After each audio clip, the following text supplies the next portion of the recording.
What's going on, YouTube? My name is GinJ-TCG, or Chris, and today I'm back with another episode of the Battle VIPs podcast, and today we will be doing a tier list for EUIC, one of the biggest international championships that we are expecting to see to date in the Pokemon community. So I am super excited to come up with a solid tier list with my boy Avery, who... How are you doing? How's your day going? I'm doing just fine. Had a couple long days at work, but you know what? I'm ready to talk about my favorite hobby. So let's get right into this. We got some hot takes for you guys here today, and if you're listening and going to EUIC, remember y'all have until like 3 in the morning to submit your deck list. Yes. Please let us influence your decision. Please. Okay. Yo, I'm feeling kind of confident about my decisions and what I would play. And maybe at the end of the video, I'll say what I would lean to playing. I didn't really look too much into it, but there's a couple decks I definitely think are very well positioned. I'm sure that'll come up whenever we talk about them. But there's also some decks that I feel like are surprising that are like absolute no-goes for me that I would stay away from. So if you're down to jump into it, I'm 100% down to run it. Let's go do it. Word. First up today, we got Ancient Box, a solid single prize deck. Where do you got it? I got this thing in the bulk of the meta. I don't really think it can't really go into A tier because there are certain specific decks that go into that A tier that really just go above and beyond. But I feel like Ancient Box is not really talked about as much, and it's sort of like a sleeper build, to be completely real. You have a very solid single prize attacker that can take 2-hit knockouts or even 1-hit knockouts on like support EXs, things like that. That's really what you're looking for when you're playing a single prize deck. Can I at least win the prize trade faster than my opponent starts taking me out? And Ancient Box does that really, really well, considering it is a basic deck. You have Flutter Mains. You have a lot of things that are able to just combat your opponent if they try and play like a wall deck or try and stall you out. Ancient Box is very, very solid. And with the addition of different types of... with the addition of like multiple ace specs that you can play, with the addition of multiple single prize support Pokemon that you can run in there, I find Ancient Box to be a very, very solid pick. I wouldn't run it to like a tournament like this. I'd probably stick with something I'm personally more familiar with, even though it might be lower on the tier list, yada, yada, yada. No, but I respect it. If you're an Ancient Box player... I like this deck in the UIC. I also have it in B tier. I got it at lower B.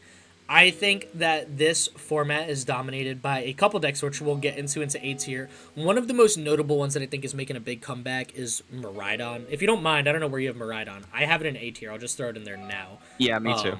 Yeah, Miraidon has been torching up the online scene, and I just think that Ancient Box always fares well into it just because you don't rely on single prizers like other decks that get one-shot by Iron Hands. It relies on single prizers that actually escape Iron Hands' OHKO range, and you have Pokemon like Koraidon, and I think Koraidon helps a bit more into the Charizard and the Dragapult matchup, and just now that it's a little bit easier in the mid-game to two-shot a Dragapult or two-shot a Charizard, I think that Ancient Box kind of keeps its place in, the bulk of the meta is just a solid B-tier pick. It's safe, it's comfortable, it's fast, it's strong, it's very consistent. There's a couple rough matchups that I think keep it at A tier, but for the reasons you said, I actually do think it's not a bad play going into EUIC.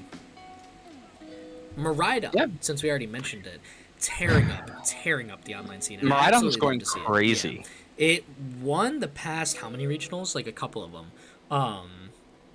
It's got good matchups into Guardy because you rely on Iron Hands early game. You got good matchups into, decks like Lugia. You have decent matchups, surprisingly, into decks like Charizard and Dragapult, just because you could get ahead early on with Iron Hands, taking KOs on Charmanders, on Pidgeys. You could swing for OHKO on Pidgey very easily. But then also on Dreepies, on Dracloaks. Like, you could kind of keep up the prize trade that way. And I think just Raikou being that much stronger than now that you have Pikachu EX and Area Zero under depths allows Miraidon to kind of take its spot back in the A tier, and I think that is also going to be one of the top plays for EUIC. If you're looking something that is a ton of fun, very fast, and swings onto a lot of good matchups, I think Miraidon's going to be one of the best picks for you. Yeah, if you're a Miraidon player, please play this. Yeah, it's time to bring the generators back out. Time to go gambling. Pray those 5 cards have 2 energy in them. I think Miraidon's going to have a good showing at EUIC, and I'm very excited to see it. Again, I think over the past 2 weeks on the online tournaments, if you don't know, that's where we get our data from. It's we look at tournaments with 50 or more people from the past 2 weeks. Miraidon's been swinging very well into many of the decks. Again, most notably like Guardy, Lugia, Charizard, decks like that. It's doing kind of well into Charizard's always a little bit harder just because of the tank potential that Charizard has, but I think Miraidon's now got the tools it needs to keep up, so I like it in A. Yeah, absolutely. And like Jesse Parker was on something when he brought this to Worlds because he knew. It's always a solid deck, dude. It's always such a strong deck, even when it's off. Like it's there. It's always a strong deck. You can never count out Miraidon. So I'm happy to see it in A tier again. Next up, we have Arch-Paladin Dialga. See, we've had this in the A spot previously, but I think that because a lot of people are now picking the deck up, it's getting a lot more recognition and a lot more sight onto it. And a lot of people are able to sort of catch that. And if you take a look, its matchup spread isn't particularly the greatest against things like itself. It gets smoked by itself. Things like Gardevoir take it out very, very easily. Yeah. I mean, like, you're running against Lugia and Pidgeot control. I mean, that's cool. Lugia's a good deck to do well against right now. Like, it's definitely... And it's not like it's a bad deck. I just think it's going to be something a lot of people expect to see because it's consistent, it's easy to pick up, it's doesn't have the highest skill ceiling. So if you're kind of picking a deck last minute, I think this is one of the best decks for you because it isn't a super hard one to play or, like, figure out how the different matchups work. But like you said, it doesn't swing well naturally into a lot of matchups, so you do have to put in that extra work to take it above and beyond. Yeah, like if you're expecting a lot of things like Regidrago, Stall, and Lugia, then like I'd say like maybe if you're confident enough, you could play it. I just personally wouldn't, considering a lot of the other matchups are more so like 40-50%. Guardy, Charizard, Dragapult, most notably. And those are three decks I do not want to swing bad into going into UIC. I think that's kind of putting this deck on the back burner right now. Again, still a B tier deck. It's still done well enough in online tournaments, you know, that are big enough, and a couple in person, you know, like the regionals over the past couple weeks. It's had enough of a showing, I think, to keep its spot in the format. I just don't expect it necessarily to win. Like when I think of A tier, I think of a deck that it's like, in my mind, I see this in the top 8, and I would be shocked if it's not in the top 16. I don't know if Arch-Paladin is there. If you told me Arch-Paladin is not in the top 16 at UIC, I'd be like, yeah, it was a pretty hostile environment for it, so that makes sense. Yeah, fair enough. Word. Stall up next. Stall, I think I'm gonna have to move that into the B tier. I feel like Stall is very, very difficult to play against if you bench things. You know what I mean? If you're playing Gardevoir and you bench a Radiant Greninja, you are going to see that thing in the active spot for the rest of the game. But if you're smart with your benches and you know exactly like what I need to play when I need to, I feel like you can take Stall on fairly easily. It's not going to be easy for you if you're not playing like all decks that play I have a certain type of energy. Erica's Invitation, Pokeflute. Search your opponent's hand for a Pokemon, search your opponent's deck for a Pokemon. I don't know if you've seen this deck's matchup spread over the past 2 weeks. Please enlighten me what it's swinging bad into, because I don't think it's much. Like, this deck is insane. Arch-Paladin and Pidgeot control, it swings difficult into, but, its matchup spread's insane. Gross. I have this in A tier. I think it's been a long time, and we said this in the last episode, I think it's been a long time since we've seen Snorlax kind of have that top 8 appearance, since we've seen Snorlax win a bunch of online tournaments. But the funny trend with Snorlax that I've noticed for a while now is when this deck starts to pop off and have insane matchup spreads, when people have forgotten about it, because at times like this, it usually has a great showing at the next regional, because decks like Gardevoir, which can swing well into Snorlax, start cutting things like one Turo to get maybe an extra Bravery Charm or something like that to deal with Dragapult, which is tearing up the meta. And when you account for those changes, yes, you're like predicting a prediction, but that's what you have to do when you're playing any sort of control deck. And I think right now I have this deck at lower A tier. I think I do have it above Miraidon, but I do have it in lower 8. Like, those two decks kind of tied at lower A tier, just because I think this is the time to bring out Stall. I think EUIC is the perfect setting for it. I think there's a lot of decks Stall has always swung well into, and if you're not playing in a... Like, if your opponent's playing Guardy, which, yes, is a bad matchup as some Guardy players play, they have to be looking for Stall. If you're playing a Guardy player that's playing Guardy for, like, Dragapult matchup, for the Charizard matchup, for the Lugia matchup, they might not be teched for Stall. And that could be a huge problem. So I do have it in A. I will say, like, I completely agree with you. I Yeah. do think it is an A tier. I should probably rethink that. But I feel maybe, what if a lot of people are expecting stall? What if a lot of people are expecting it because it That's the hasn't thing been with here for a while? control. You know, it's if you are playing control, you're taking that gamble. You're taking two gambles. One is that you're controlling the right aspect of the game that can win you games. Two is that people aren't thinking you're going to play it. If everyone is worried about, like, energy disruption, for example, they'll tech in maybe an extra rod or something like that to bring back energy so the disruption hurts less. If people are expecting stall to do amazing, and then they start putting in an extra Turo or, you know, supporter cards that can pivot their active out, like Turo and Penny, because you can't get rid of them with Misfortune Sisters. That's why I'm not saying a switch, you know, for anyone wondering. And so, like, I'm thinking supporters specifically. If they start taking in those, or an extra pal pad to bring them back, and, you know, they're banking on you not finding it, not knowing a second pal pad maybe is in the deck, then stall is going to do a lot worse. And you know what? If I'm watching EUIC, and every person on the stream match has an extra Turo in their deck, or an extra Penny, and the announcers are like, oh, I wonder why. Like, it's probably because they're worried about stall. And then, yes, stall is going to fall apart. But I think right now, like, you know, everyone always loves sleeping on the sleeping deck. You know, everyone loves sleeping on Stall. Everyone loves sleeping on Iron Thorns. It's the Pokemon trading card game. If people don't have to think about stuff like that, they're not going to. It's the elephant in the room no one wants to deal with. So if none of us deal with it, none of us have to worry about it, is, I think, the thought in a lot of people's minds. So Yeah. I do like this time for Stall. This is another deck I would consider if I was going to UIC. Fair enough. Fair enough. Yeah. Next up, Badoo Dusknoir, one of the rogue decks that I selected for this week's. Yeah, I mean, as you said, I kind of have this in the rogue deck. I feel like Badoo Dusknoir is a very, very decent deck. Item lock is insane. But when you can just Badoo back and take out their one Badoo, I feel like it sort of loses a lot in that sense, because you're relying on that Badoo to buy you time to set up your knockouts with, like, your Duskulls, Dusknoirs, and stuff like that. So I feel like Badoo has a very big idea of what it wants to do. I just can't see it being anywhere near, like, top 8. I mean, if a Badoo makes it to day 2, that would be awesome, but that's probably not gonna happen. I mean, let's be real. Yeah. I feel like Badoo is like one of those decks to where, like, you have this idea, you're like, wow, this deck is insane. I can't wait to do it. This deck was insane when it came out. As someone who played it, like, I Exactly. made a video on Badoo Dusknoir. I think Badoo Frostlass, like, same concept. We'll throw all of those Badoo decks into this one. Badoo's been out for a while. I think people have changed their deck to account for Badoo. Whether it's a Badoo deck or a random Badoo thrown in Dragapult, people are ready to deal with it. And I think because of that, like you said, this deck is dropping down to C. It's still very powerful. Badoo buys you 2 turns pretty effectively, which is really all you need in Badoo Dusknoir to take off. I think Monkey Dory, you need a little bit more time with that because you need the Frostlass to ramp up some more damage. But in a deck like Dusknoir, I think it's a bit faster, a bit more effective. It's just people are expecting it now. You know, people have figured out, you know, maybe TM Evo Charizard. You know, I'm starting to see an extra TM Evo in a lot of decks. I'm starting to see a lot of extra middle evolution so they can more passively evolve and not worry as much about not using Rare Candy. And I think, like you said, that keeps it in C. You know, is we've learned how to deal with Badoo. And it's not Rocky Helmet like everyone was saying, which works. It's not that that doesn't work. It's just you don't need it. You know, you could just stick in an extra middle evolution if you rely on Rare Candies that much. So, yeah, I also like this deck in C. Next up, we do have Ceruledge.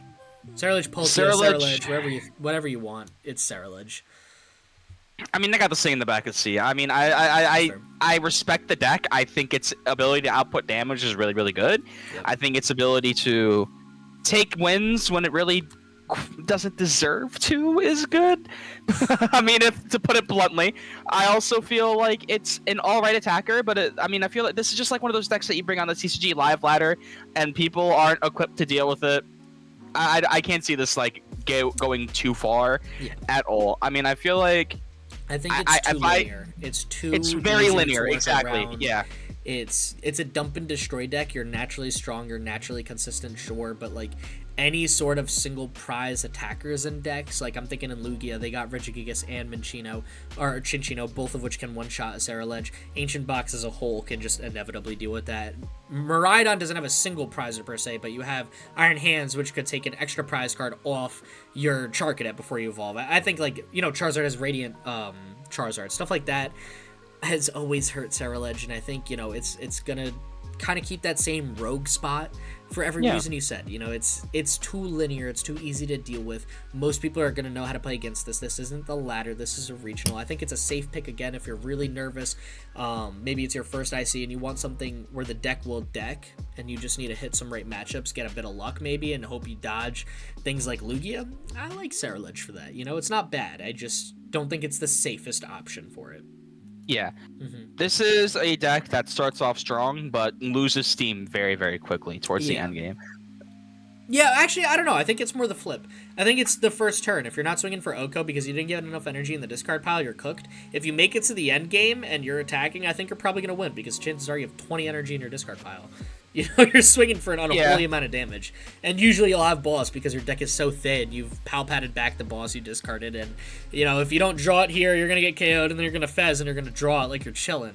I think it's really just that early game. And that early game plus its linear attack strategy, like Palkia helps a little bit because then you could get access to Greninja as an attacker, which could be nice in some scenarios, but it's not nice in enough of them where I think it fixes the deck entirely. Again, Legacy. I think that's a good place for it. It's not awful. I wouldn't say don't play it. I would just say, you know, it's a hard deck to run at such a high level of competitive players. I think that's what the point we're trying to get across.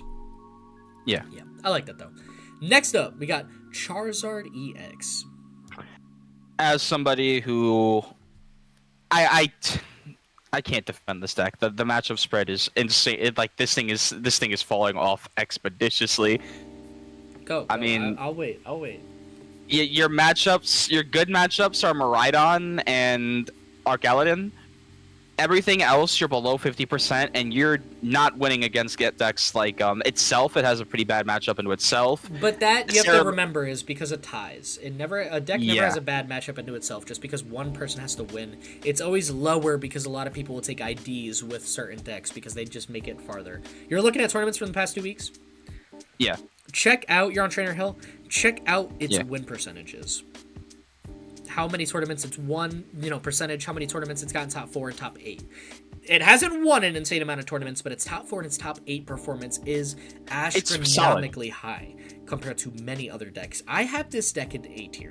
I think I didn't originally, but just because Charizard is one of those decks that I think thrives in in-person tournaments because you've got a specific group of players that allow us to say that this deck is great for beginners because the deck decks, and it's great for beginners because the skill ceiling is so insanely high. I think Charizard is in a good spot right now. I think the decks that I had in A tier, I'm like, you know what?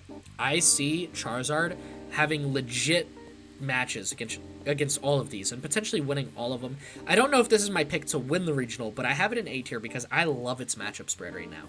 I think the Guardian matchup is hard, but very doable. The Miraidon matchup is great. The Stall matchup is good with an extra Turo. The Lugia matchup is not bad because you've got a lot of bulk. You force a lot of energy to be used. Regigigas hurts a little bit more, but you still have Radiant Charizard. You still got some excellent cleanup. Dusknoir is always a viability, especially to pull off Briar, and I think that's what helps in those matchups. And Dragapult, you have bulk to deal with Dragapult's attack, Phantom Dive. You don't have to worry about the 6 damage counters as much depending on where they throw it. I think Dragapult is another, kind of coin flip matchup. I don't know who it'll go to. I like Charizard, though. I do have it in A. What tier did you have it in? I'm just curious. I had it at the tippy top of B, so I'm alright with that. I'll put that. Nah, I can do that. I can do tippy top of B. I was going to say, I don't know about high A. I like what you're saying. Its matchup spread isn't great, and I think I was putting value on the finishes and just riding on, certain select people, bringing this deck to a new level, but that has been Charizard's way to go. I think you're right. The matchup spread is rough. Maybe I'm relying on too many past events and past matchups, which is why I want to put it higher. I just think this deck can perform. Yeah, I get that. But, yeah. There's a lot of good Charizard players. Yes, but the average Zard player, their matchups are probably going to look a little bit more like what we're seeing. Yeah. Because they haven't sat there and played that deck to many tournaments. I mean, a lot of these people do go to NAICs and they go to their, major cups and stuff like that towards their local area. Nah, that's a good point. Yeah. I like that. Tippy top of B.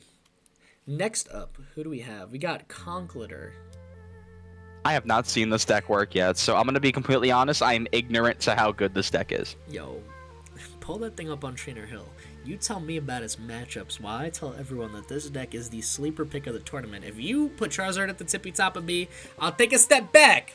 and I'll put it in number 2, just because I'm riding on a Conqueror wave right now. It's actually taken down a couple tournaments. Not taken out. It's gotten top 4 at a couple tournaments online. I'm blanking on which ones. I looked it up yesterday, and I totally forgot to write it down in my notes.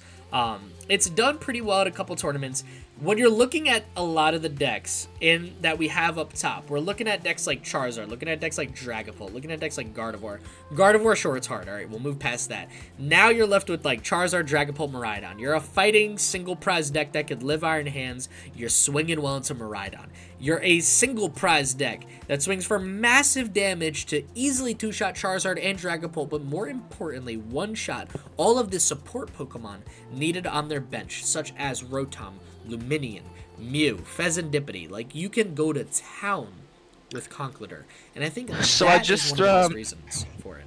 I just read that second attack, and I completely agree. If you're unfamiliar with Conkeldurr's game, it attacks for free if you just get a Brute Bonnet with an Ancient Booster Capsule and play and poison yourself. It attacks for free if you have a special condition affecting this Pokemon, which is very, very easy to set up. So, shout out Dangerous Laser, please play that. No, that'd be Easy crazy. I'm not gonna lie. Yo, so I'm rocking with Conkeldurr. I do have it in upper B. Am I putting it probably higher than it should be for the meme?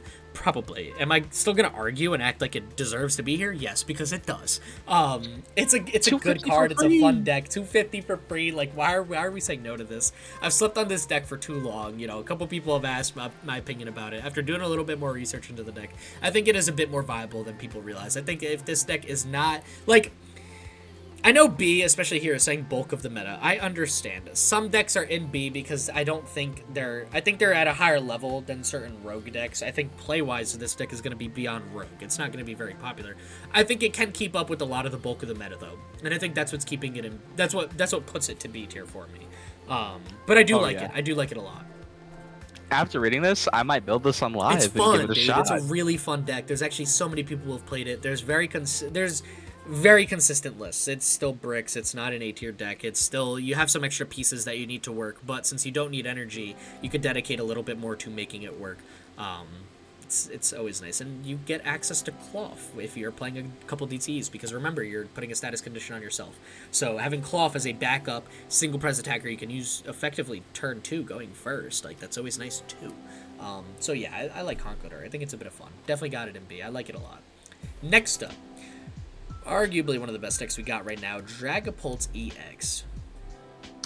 I have this thing in A for the fact that Dragapult players are freaks and they're really, really good.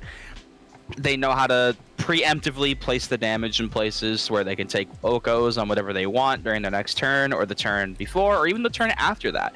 These people are insane with the deck, and I honestly, 200 for 2, Special Crystal makes it 1. You can Crispin onto this thing and get it active instantly. You have access to Radiant Charizard or Radiant Alakazam. Like, you have a preference. choice. Yeah, like two amazing Radiants. One can move damage counters just to, like, feed into different knockouts if you need to move 10 damage here for, like, a Teal Mask Ogerpon because of your Phantom Dive. Radiant Alakazam has a very slept-on attack, doing 20 damage for each card in your opponent's hand, so you can swing for great Okos on some support 2-prize Pokemon, such as Squawkabilly, Luminion, Rotom, stuff like that. It's amazing, dude. This is one of the best decks to play. I think the addition of Badoo has slowed down enough decks to the point where Dragapult is now the best way to play Dragapult, and it's not Regidrago. Because before it was like, which is the best way to play Dragapult? Raw Dragapult or Regidrago? Both of them use it as the primary attacker. I think now the format has slowed down, and because of Dragapult's extra bulk, I like this. I like this deck a lot, taking tournaments back in its own hands. Like the A-tier pick as well. I'm with you on that one. And one thing, it doesn't fold to Badoo because you don't really need rare candies. Your Dracologs your are draw insane. engine is Dracloak. Yup. It's a good deck. They play TM Evo for that reason. They could get around Badoo. You play Badoo. Great pick. I think this is. It has awesome a lot going for it. Yeah. Please play Dragapult and let us know how you do. Yeah. I think that's a good one for sure. Next up, we got Flareon EX, and this is going to represent a few different evolution boxes. Where you got it? I mean, I have this thing, probably at the back end, absolute back of C. I like the idea of playing the evolutions. I just feel like if you're going to play Jolteon is just the better one. You could just run 2 Jolteon and get the free retreat into the next one to where a Pokemon can't attack. Doesn't matter. Flareon is just Jolteon with the retreat cost. Yes, it sets up energy, but also, is it really worth just sitting there for an attack and eating it when you don't have like the craziest bulk in the game? Like, you can probably tank a hit from a lot, but you're also just sitting in the active. Yeah, hopefully. Yeah. And you're just sitting in the active for a whole turn with a fully set up benched Pokemon. That's an easy target that also has very similar HP. And if your Flareon's going to get knocked out, I'm probably going to end up using Boss to take out the Jolteon that you just set up, just to set me up a little bit more. You can Flareon set up energy all you want. If I can just keep bringing up what I want to bring up, then you're just going to lose. And it's fun. I like the idea. It was very silly, but I just can't really see this being insane. There's probably going to be like a deck that comes out that allows you to do energy in a different way. Like, I can see maybe someone playing this with Crispin and just running Jolteons, but I feel like that would just be completely unoptimal. I think that Flareon builds, you've proved D tier. They're not consistent enough. They're not strong enough. Flareon's not tanky enough. The retreat cost is too high on Flareon. It's not there. I don't think the Flareon build of the evolution decks are the best way to play it. I agree with you. 100% agree. Got it in D tier, sadly. Next up, Future Box, a deck I forgot to put in this last time. Future Box, I feel like Future Box is having a really decent showing as of lately. I mean, I haven't seen the matchups for Future Box like as we speak. I could probably go take a look at that right now. I don't see it in the top 15 unless I'm just like completely blind. No, people don't run it. But people yeah, sleep I in mean, Future Box.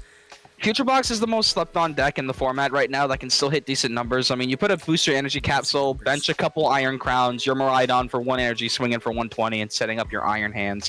Which I can like then that. Clean up Charmanders, it can clean up Dragloaks, it can clean up, whatever Carnivore has in the active. Drifloon, Screamtails, Curly, it doesn't matter, it's cooked. I think a lot of times people forget you could play Iron Leaves and play the Grass Energy build that I played on my channel, which then takes care of your Charizard matchup nice and easy. It also sets up Iron Leaves because it does a little bit more damage, so it's very easy to set that up to take 2 prize KOs on slightly tankier Pokemon such as Raging Bolt.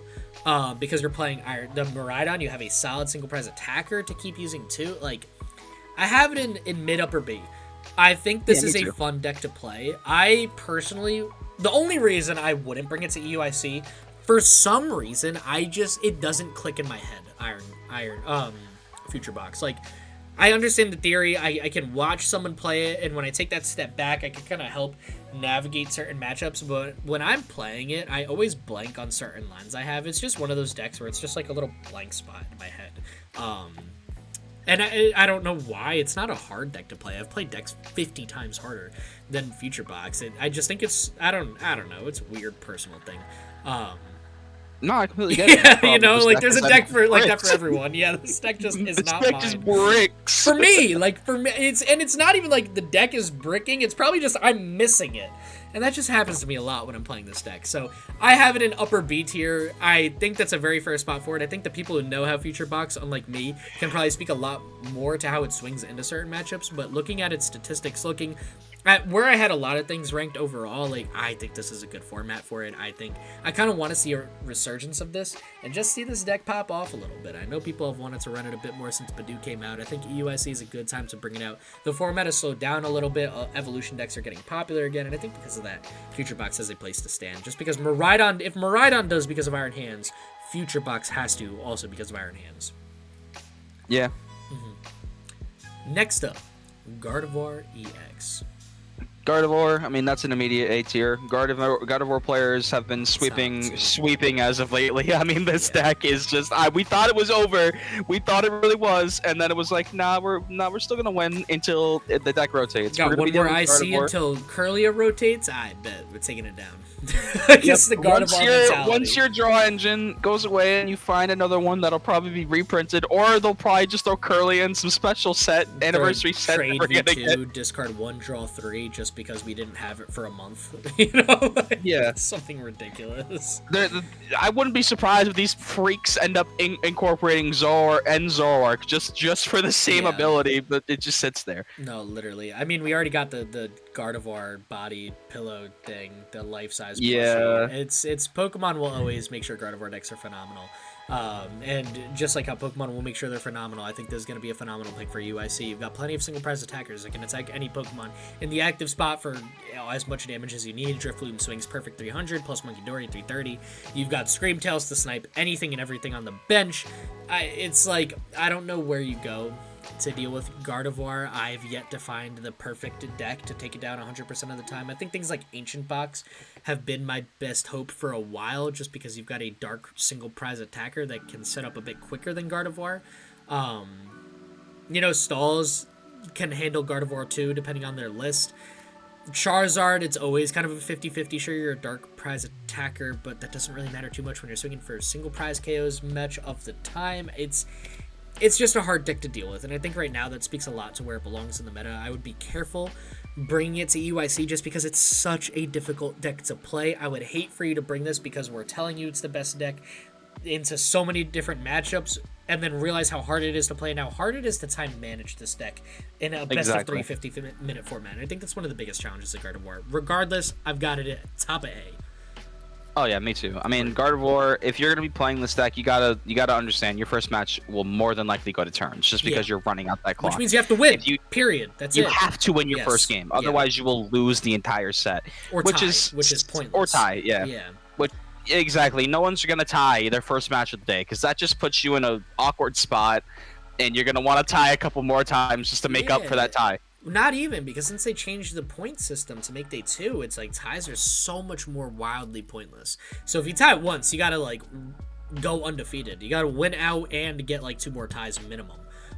Like you lose once, you're borderline done if anything else happens, like another tie or loss. So, Gardevoir is a tricky one to play for reasons outside of the deck's function. It's a lot of the other skills that come with being a TCG player that I think make Gardevoir so difficult. But yeah, I definitely got it top of A. Yeah, there's a reason why the specialists of this deck are the only ones you see in top 8. And they continuously make top 8s because it's that powerful, and they've kind of mastered the outside skills needed, besides just deck matchups. So yeah, solid spot for Gardevoir. Next up, Gholdengo EX. I feel like I've ranted enough about Gholdengo before. I mean, if you're relying on Togekiss hitting a coin flip to get an extra prize card, I feel like that's not worth it, especially it being a stage 2. I think Gholdengo has decent math on it. Stage 1. But also, yeah, stage 1. Stage 1. Sorry. No, you're fine. Stage 1, decent math.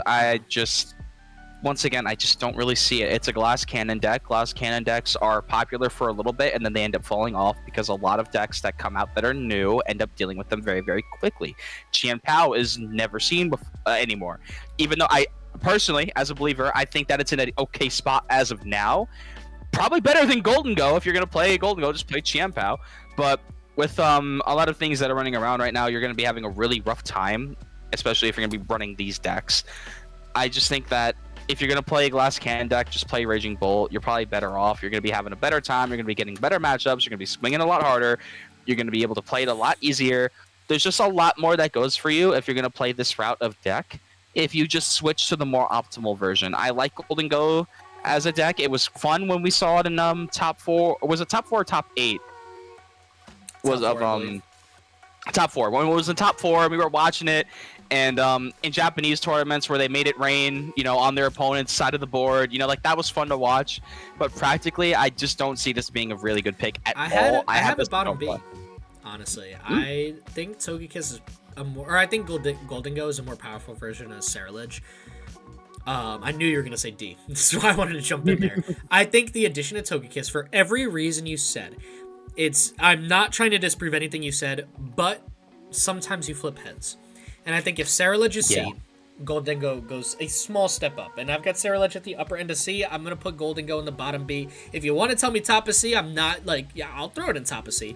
I just when I think of D-tier decks, I think of Flareon. And if I'm looking at Flareon and Gholdengo, I see them at 2 completely different power levels. But then when you tell me Gholdengo and Ceruledge or Gholdengo and Ancient Box, I start to see I don't know which of these 3 will do a bit better. I mean, okay, I have Ceruledge doing, I guess, the worst in my mind, but not by much. And it's is Ancient Box going to do better EUIC or Gholdengo? I'm not totally sure. I think both of them have a small foothold. You're still a very powerful stage 1 deck that's very easy to evolve and set up. Energy Search Pro allows you to get all the energy needed to take 1-Ko's turn 2 on once you evolve, and I think that's something to account for. Especially when you're up against a lot of big tanky stage 2 decks like Dragapult and Charizard. Sure, Dragapult could get some damage counters down and make sure they one-shot you from the rest of the game, but you could take the first 2 prize KO. And I think that's very important. And if it's like, okay, but they might Briar, take an extra prize card at a certain point, you also might flip heads and stop them from using Briar for the rest of the game. So I have it top of C, lower B. I still think there's some validity to running Golden Go. I still think it's a powerful deck. It's got some strengths to it. I think they're outshined by a lot of what we're seeing with like Dragapult and Charizard, and especially Gardevoir doing well again. And Miraidon early game against Goldengo is not something you want to be on the Goldengo side of, but I still think it's a solid deck. So I'll put it in the top of C though, because I think you're right. I think it's a hostile environment for it, and I don't want this to be too comfortable a pick. I don't know if it's totally the move for EUIC. Yeah, that's completely fair. I'm just sort of looking at this as like a yes or a no. You know what That's I mean? fair. Like, no, it makes sense. But like I'm looking at it like power power level wise, like yeah, this is better than Flareon. I'm not gonna put it. Yeah, with 100%. Yeah. But like, is it better than Miraidon right now? No, like not even close. Like it's definitely not like upper B. So yeah. I think we're on the same boat here with it. Hydreigon EX is our deck that is next up. Oh man, I am the Hydreigon lover. I support this deck until the day I die. I just don't see this being anywhere. I could see it. Maybe one freak takes it to day 2, and maybe they get a stream match. Would be awesome to see. Yeah. Obsidian is one of the best attacks that we have in the game. I don't really think that that's very disputed. 130 to 3 Pokemon is insane. Correct. You can set up easy knockouts with crashing headbutt into Obsidian, and then guess what? Your opponent now has to figure it out. I just feel like the sauce has not been found yet. There might be an extra supporting Pokemon that comes within the next few sets that completely annihilates everything and brings this deck up into maybe even A tier. But right now, I mean, I can see this at the top of C, maybe at the very, very bottom of B. I mean, I don't think anyone's really playing this as much as they should. This deck is great. There's a lot of variation with Hydreigon lists, and I really don't see the point. As I've said previously, ever since this has been on the tier list, if you just run it with Pidgeot, you're going to have the most consistency. You're going to have your Neo upper energies, and you're going to have your Crispins by turn 3. You're going to be setting up Obsidian. Or even turn 2, which isn't the most difficult thing to do. I mean, I've been playing this deck for a while. I mean, it rocks. It annihilates. But when we're going into an EUIC, a major tournament, where you could get your Worlds invite, I'm not bringing this there. I'm bringing something a lot more safe and a lot more comfortable in my hands. So I feel like this deck, you could put it in the top end of C, and I feel like that's its most comfortable spot. Until an absolute cracked 60 comes out, it's not going to be worth playing to a major tournament like this. I think consistency, like you said. That's the thing we're missing with this deck is consistency that could hang. I know at the Rogue Regional, Aaron played it with B-Barrel, and that was a dream come true. No one was playing Dragapult at the Rogue Regional. I mean, the deck was definitely more consistent with B-Barrel than I think I've ever seen it, even with Pidgeot. But you're not going to bring B-Barrel as an engine to something like Dragapult. So I think, until we can find maybe a better supporter line or a better item line that could line it up than just Pidgeot Arvin, I think is a fair spot for it. And I want Hydreigon to do better. It's just, it's not there yet. So yeah, C's cool. Yeah. Iron Thorns is next up. Iron Thorns, I kind of have this in around the upper end of B. I think Iron Thorns is like a solid pick. You can shut your opponent down really fast, or your opponent can shut you down really fast. When you're playing Quad Thorns, you have a lot going on. If you're playing with Dragapult, you have even more going on. And by a lot going on, I mean your whole entire playstyle changes depending on what you're rocking with Iron Thorns. If it's just a basic Quad Thorns list, you're more so relying on disrupting your opponent. If you're playing with Dragapult, Thorns is there to slow your opponent down while you get yourself set up. Which I think Badoo does safer. Yeah, Badoo definitely does that a lot safer. Single prize, easier than Iron Thorns to move out of the active. I have a counterpoint to Iron Thorns being an upper B. I actually personally have it in lower B, and I think that's because we're actually at an interesting spot where people don't have to tech for Iron Thorns to deal with it as much.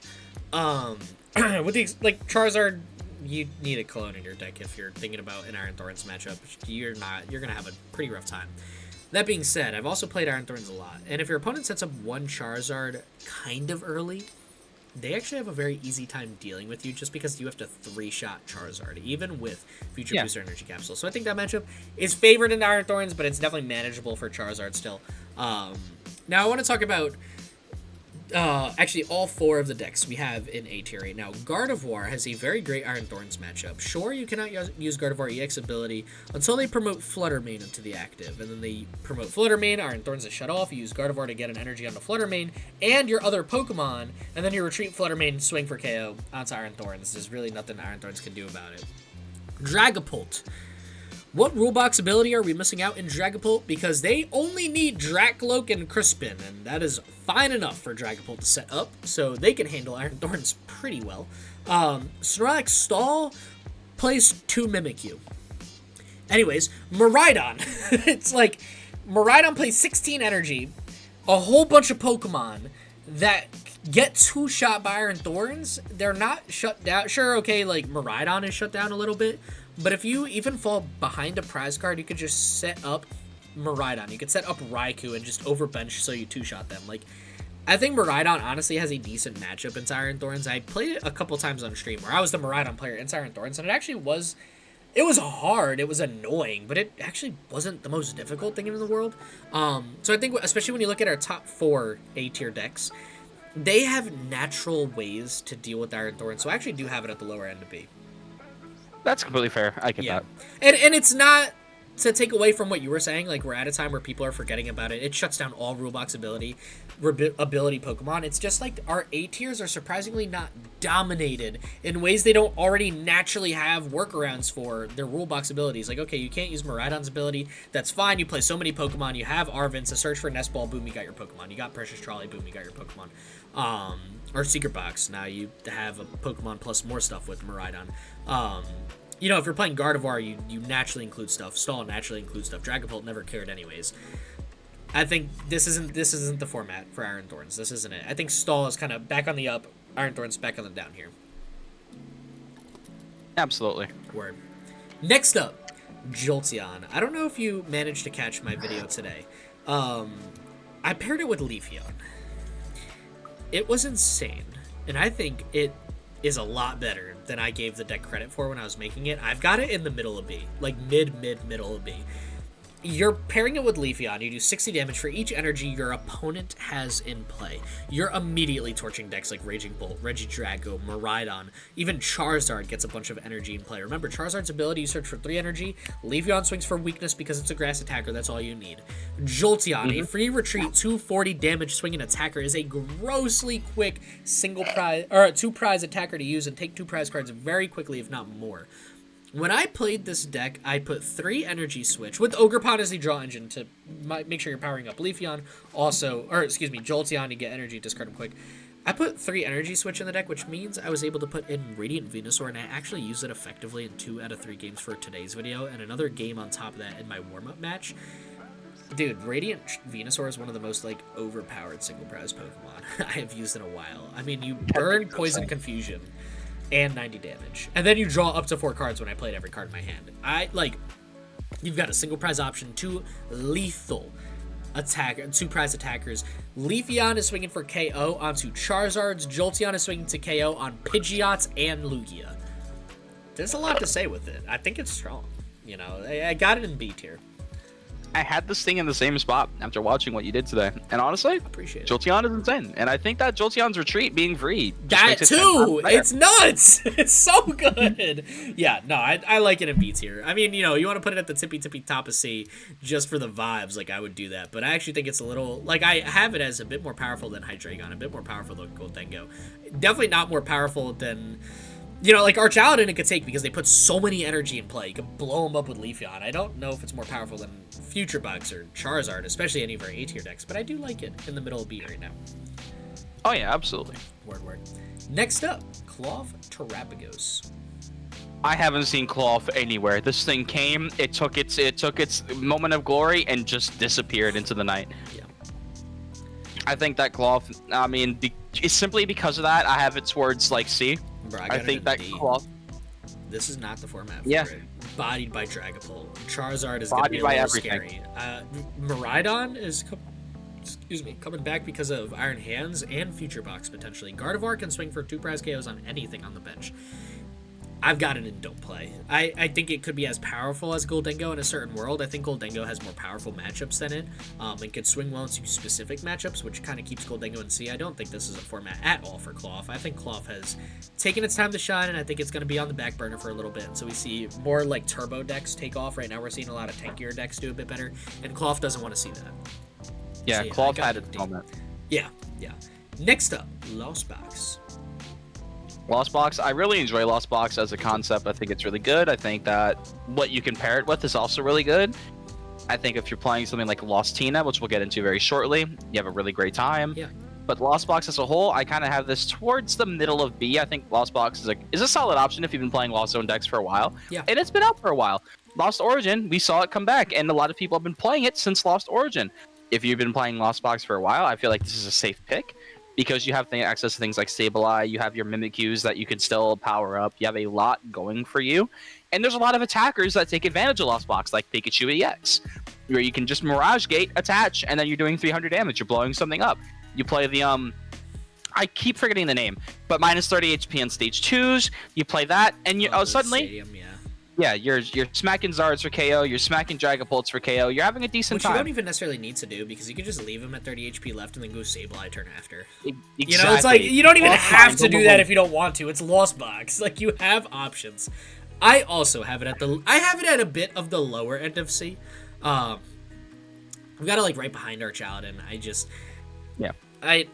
You brought up Lost Tina. Do you mind? Small transition to Tina. Absolutely, go ahead. I got it in A tier. Me too. Right. Lost Tina is insane. Cool. All right. I thought I was gonna be crazy for that. Nah, go ahead. Just explain. Regigigas is in the format now. 4 energy, you're swinging 330 on terrestrialized Pokemon. Before, when you played Tina, you had to use Max Belt as your ace spec to deal with Charizard, to deal with Gardevoir EX, to deal with Dragapult EX. Gardevoir, you don't have to take KOs on because you got a bunch of single prize attackers you could attack cleanly with, and then use your Star Requiem on a 2 prize KO on Gardevoir. That's really all you need in that matchup. But against Dragapult, Charizard specifically, you just go Regigigas, blow up one of them that's 2 prize cards. You use Star Requiem, blow up another one that's 4 prize cards, and then you use Lost Impact, and that is the first set of energy you're lost zoning. That's 280. That's taken out of Pidgeot. Good night. Good night. That's over. If case you're up against Dragapult and you're like, oh, but they don't play Pidgeot. Okay, you go Night Stretcher for Regigigas, you use Rod for your energy, and then you go Mirage Gate, manual attach. One of the millions of Switch you play in the deck, boom, Dragapult's gone. Gigas is sign the slip, buddy. Yeah. Stall, you have Shred on Giratina. You play like 10 switching cards. You play a bunch of Switch and a whole bunch of Jet Energy. You can get around Stall pretty nicely. Miraidon's a little scary in the early matchup, but I think you could get around it. You've got more single prize attack options than they do, which can disrupt their prize trade heavily. You don't ever have to use Giratina if you don't want to. You could switch to a single prize option if they start to lean into Iron Hands a little more. Okay, then you pull out Giratina, now Iron Hands is a bit more useless. It's like, I have it in the middle of A. Honestly, my A tier currently is looking Gardevoir, Dragapult, Stall, Tina, Miraidon. I'd flip Stall and Giratina. I don't know which I think is better. I think Stall has more research and proof behind it. That's in a better spot. I think Tina, based off playing it in personal experience right now, is better positioned into specific matchups too, and I think people sleep on that. This is the deck that I hate Tina a lot, but it's a deck no one has thought about for a while, and it's one I'd heavily consider for this tournament, to be honest. Like, if I was going to this tournament, I'd sit down and I'd take out my Regigigas and I'd be playing it in a Lost Box deck just for vibes. Yeah. Yeah. I like it. I like it a lot. While we're on the topic of Lost Box, we might as well throw Sablezard up next. I have this right above the regular Lost Box deck. Yeah, I mean, very, very difficult deck to play, almost rivaling Gardevoir's difficulty.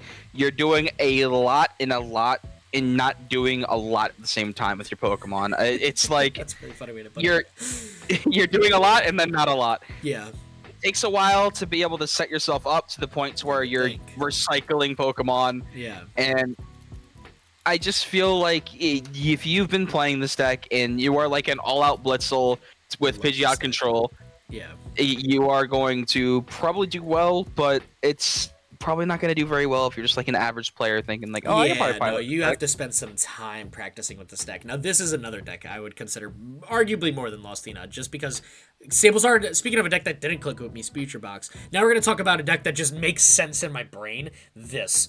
I love this deck. I've always loved this deck since I've seen its archetype and I played it. It's one of those that just makes sense.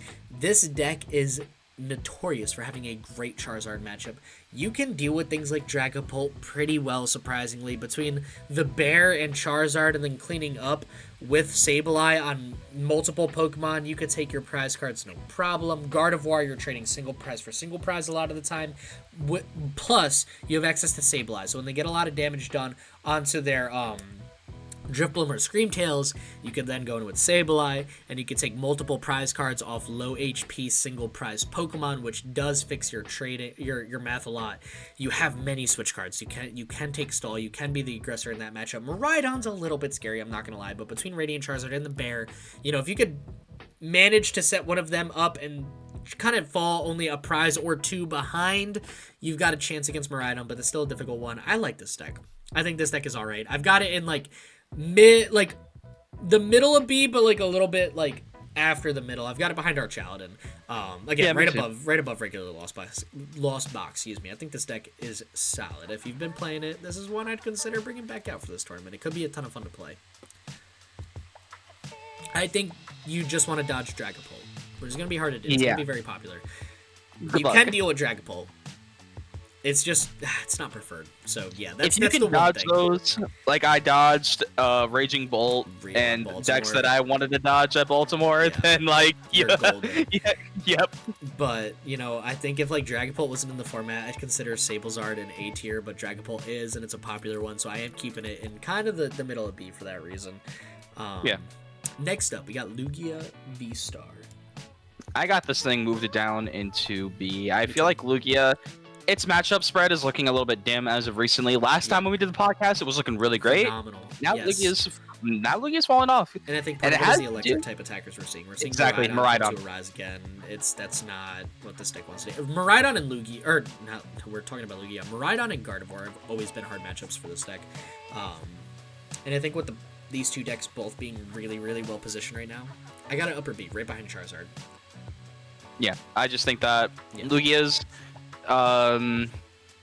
it's just not really worth picking up. I mean, if you're expecting... and no, it's going to be a high Dragapult tournament. Now Lugia doesn't have to take multiple KOs with two Minchinos. They can use Minchino to blow up one Dragapult, and then they can use Regigigas to blow up another Dragapult. And that's the same thing being said for Charizard. And I think it's combos like that. They're gonna make Lugia you either open up the game with Luminion and 6 energy, or you open up the game with the most nuts hand known to man, and you could clutch up a lot of matchups.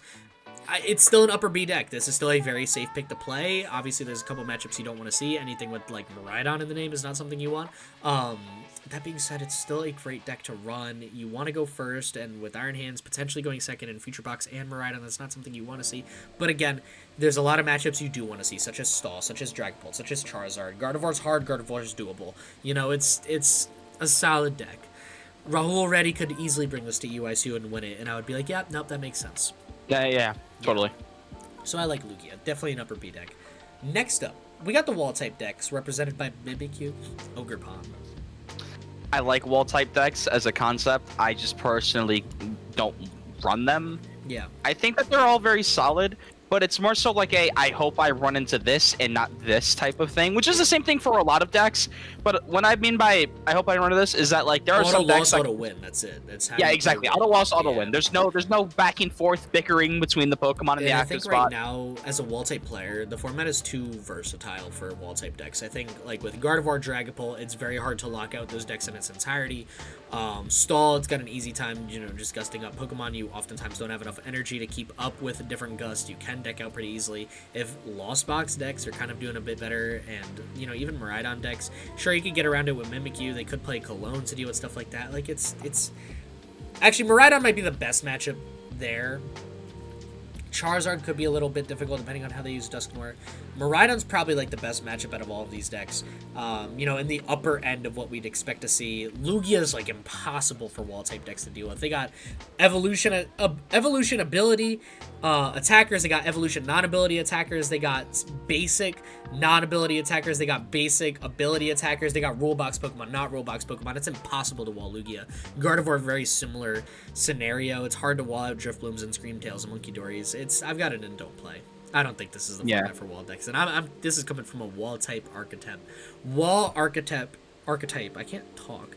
Type of guy. I love my wall decks. Don't play it. This is not the one for you. I got him in don't play. Next up, we got Palkia Noctowl. I got this thing in like the rogue decks. I think that this deck is really good. I think it's solid. You play your Terapagos, you can use your Noctowl to search out for trainer cards that you might need. Yeah. Palkia is a very, very confident swinger.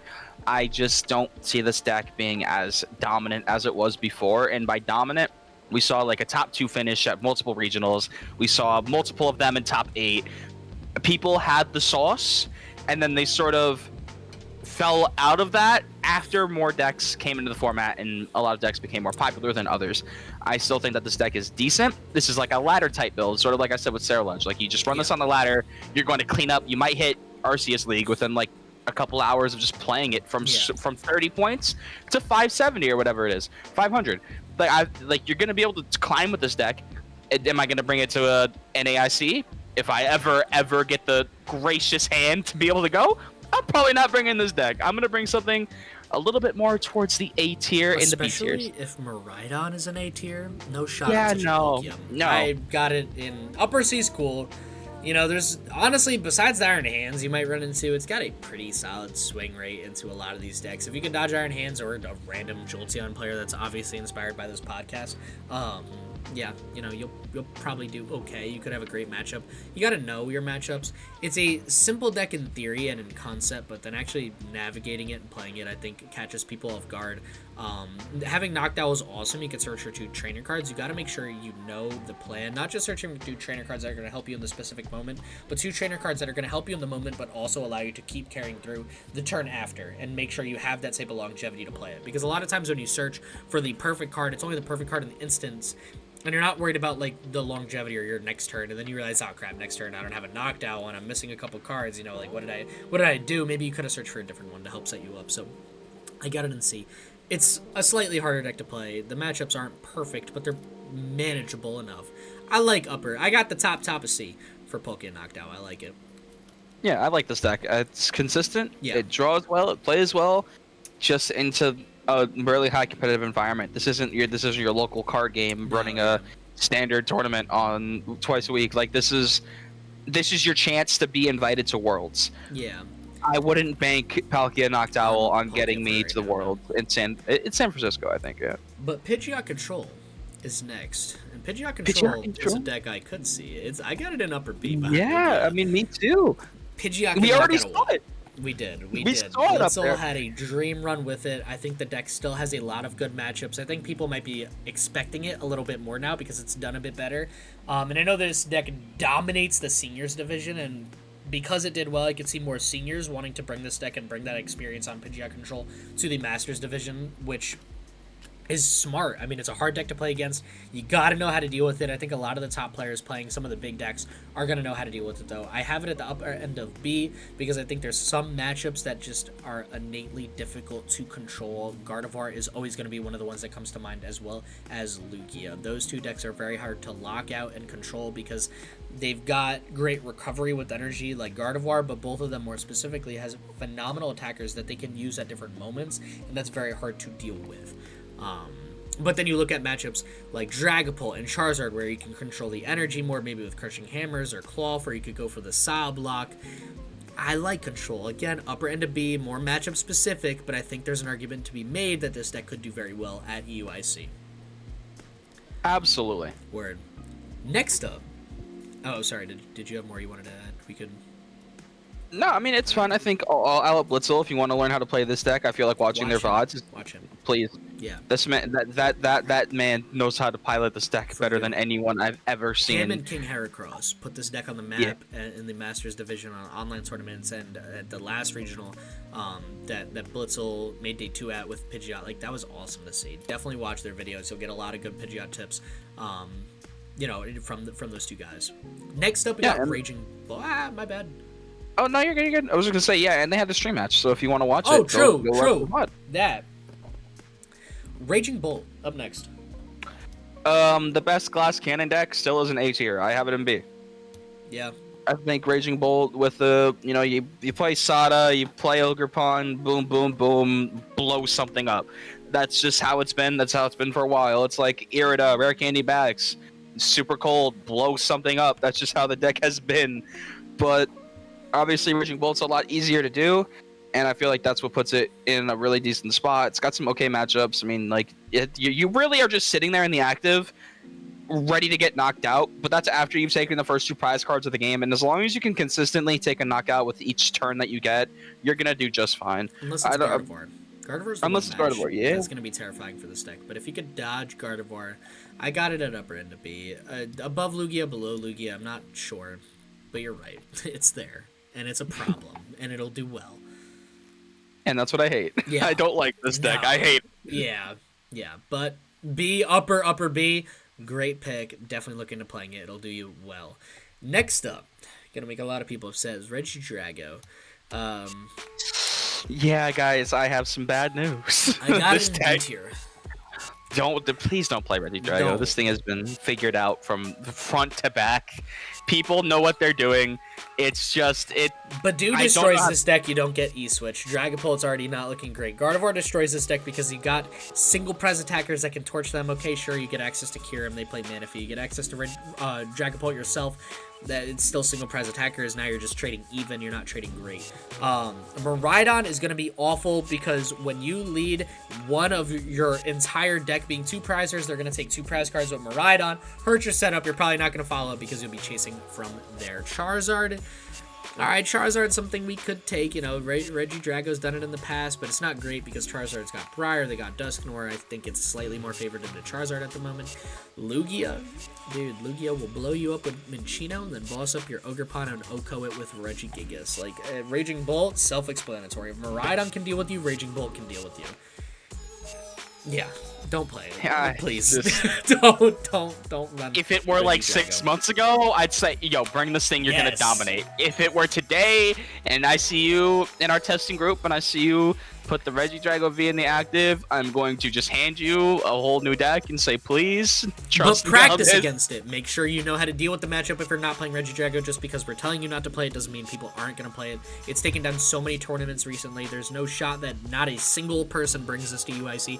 Expect to see maybe 1 max. I would say you're probably not going to play 2 because it's not. It's really poorly positioned. It's swinging so poorly into so many matchups for plenty of different reasons right now, and I think it's because it hasn't adapted well to the Badoo changes and the Prismatic evolution changes. That being said, don't count it out. It's still Regidrago. It's still a very strong deck. It will still hit very hard. Yeah, we'll still blow up your entire deck before you have a chance to breathe if you let them. You just have to know how to deal with it, and you'll be fine. But yeah, I got it in don't play. Exactly. We got 3 decks to close out. 2 of them I don't have much to say. One is Roaring Moon. Roaring Moon, I haven't seen anything from Roaring Moon recently. That could just be me, but I'd probably put this in like B. I just feel like Roaring Moon, if at all. I got it in C or D. We're looking at a Dragapult meta where you have to use the Frenzied Gouging to blow yourself up, and then they can litter damage counters on that one, take 4 prize cards per turn. We're looking at a Gardevoir meta. Sure, you don't have to do that, but if they do catch you with 30 HP left, they're going to Monkey Dory you if you try to go for a huge KO some other way.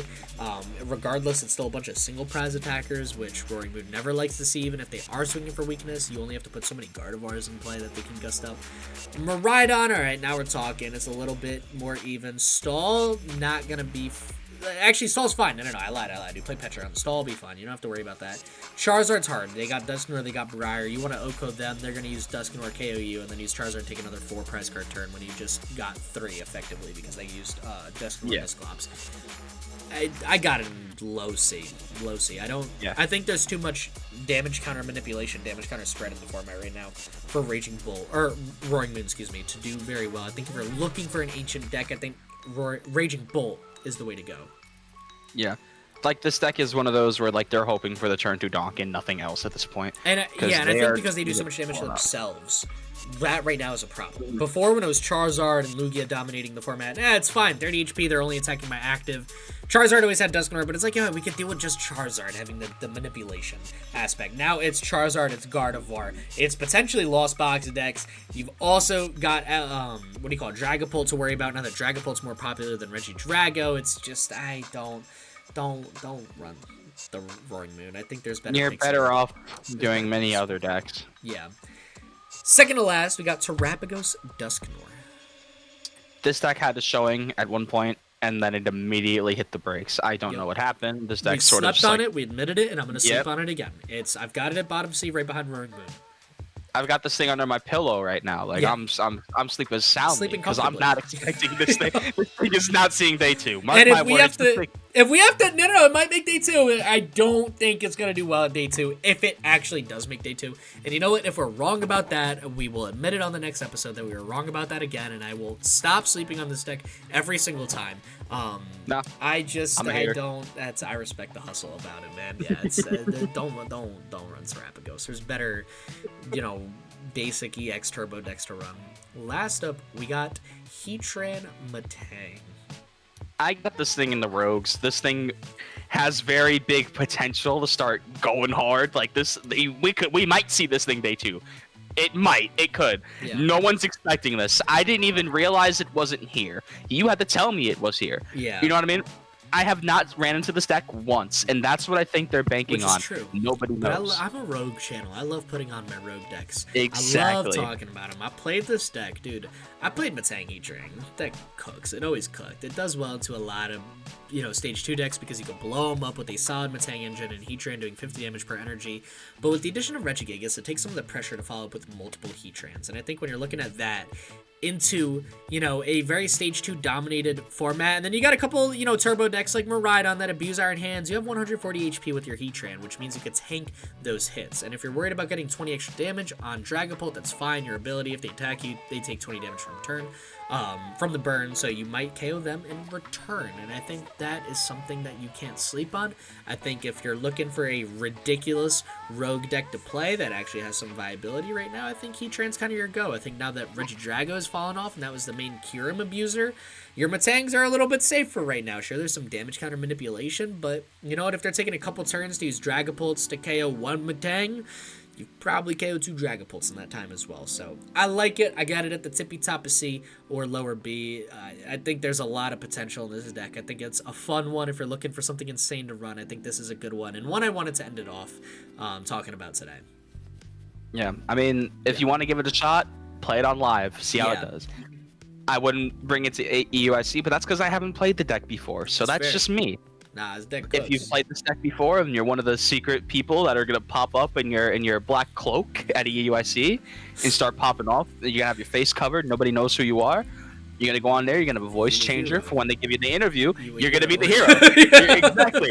You're gonna be the one everyone's rooting for. Like, if you make top 8 with this deck, there's not a single person that is going to be sitting there and praying on your downfall, except for me. But there's not a That's single crazy, person. bro. Look, if you're watching this and you make top 8 with this deck, you're hopping on my next video. Period. Whatever podcast video, don't matter. You're there. It's you got it. You got my vote. I'll be following you on everything. Like, you are my hero if you do that.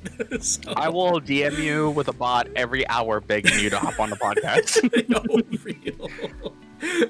You block me, I'm making a new account. I will have you on the podcast.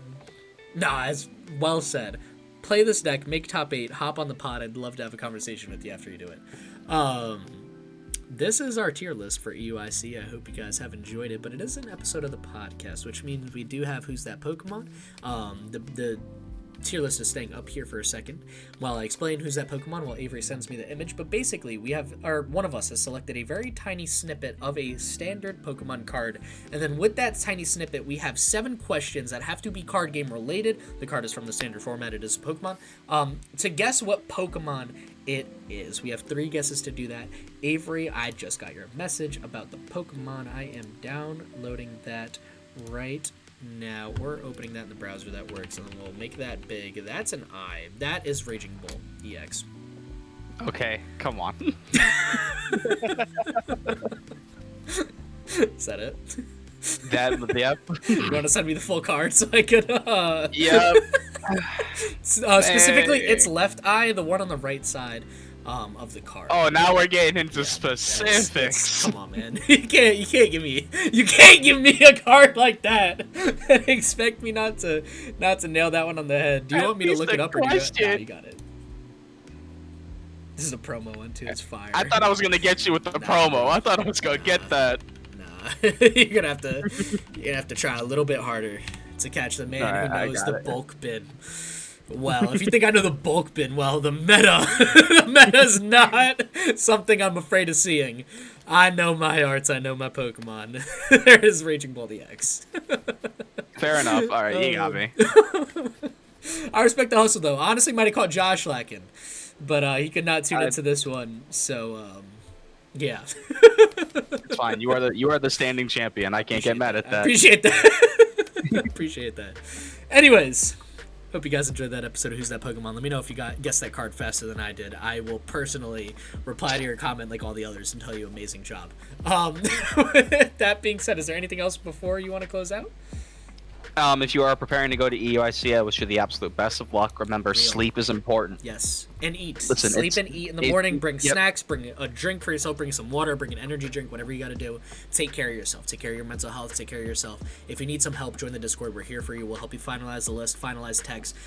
You know, if we got time and I could help you play a couple test matches, I would love to do that. I am a little busy with grad school, but I really do try to make an effort to be there to any regard that people are asking for help. So just let me know. Absolutely. Just Yeah. remember, it's better to get your full 8 hours and walk in there than to cram and test until midnight and then waking up on 5 hours of sleep. I promise you, that's not gonna help you. I'm That might sorry. be. But if you're like me, make Yep. sure you submit your deck list at 2 a.m. and you do your testing at EUIC. Exactly. That's just how you gotta do it. That's the best way to do it, in my opinion. Please don't do that. It's not good for your mental health. It's really fun to do it that way. It's definitely worse to do it that way. If you're someone like me and you're really willing to tweak out over the smallest of things, you're probably gonna start. You're gonna want to flip You're gonna want to flip the P chair by round 3. Yeah. That we somehow. Why do we have those at every event? There's always a chair covered in pee. Who does this? I don't know. They just hold. I go want to you on the bathroom at podcast. Regionals and bring hand sanitizer. A lot of times at regionals, the soap runs out quick because a lot of people are using the bathroom and stuff. Bring hand sanitizer in your bag. It's a very underrated tip that I've learned, not just on snacks and stuff like that, but then you feel less gross if you have to use the bathroom and there's no soap and you have to awkwardly try to run out without washing your hands and hopefully no one's seeing you, even though there's a line of 50 people. Just bring hand sanitizer. Yeah. Good tips. Good luck. Get some sleep. Good luck, everyone. Enjoy the tournament. Let us know how you do. We're rooting for you. Anything else? I don't really know what else to say other than don't play Flareon. With that being said, stay epic. Peace. Have a good one, guys.